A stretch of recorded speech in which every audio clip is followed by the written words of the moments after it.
Hey everyone, today we're going to highlight the Jamberry nail wrap application process.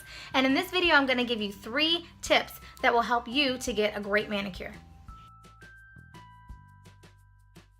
The first tip is nail prep.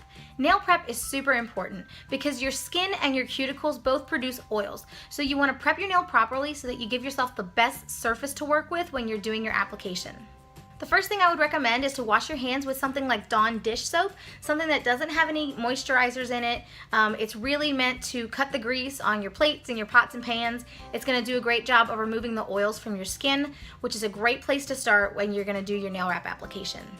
The next thing you want to do is push back your cuticles, and not just at the base of your nail. You actually want to go all the way around your entire nail because you have little hidden cuticles that like to hang out on the sides as well.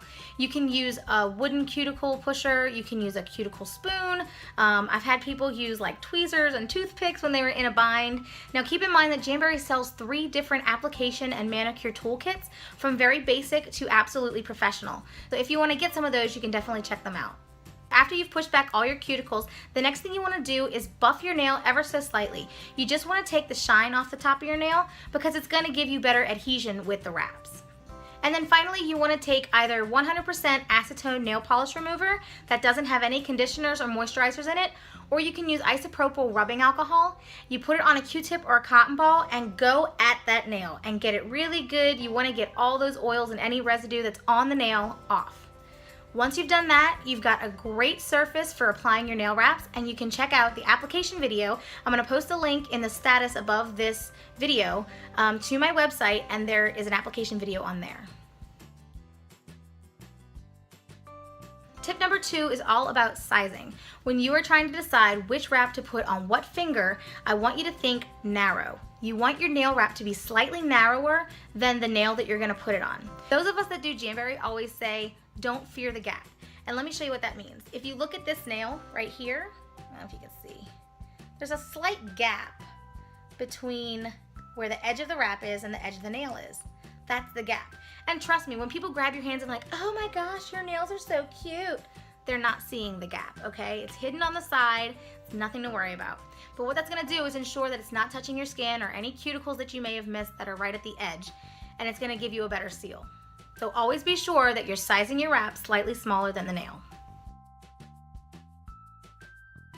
Tip number 3 is to file at a 45-degree angle when you're trying to get the rest of that wrap off. After you've applied a wrap, you're gonna have a little bit of wrap hanging off the edge of your nail, okay? And a lot of people will tell you to file downward at a 90-degree angle.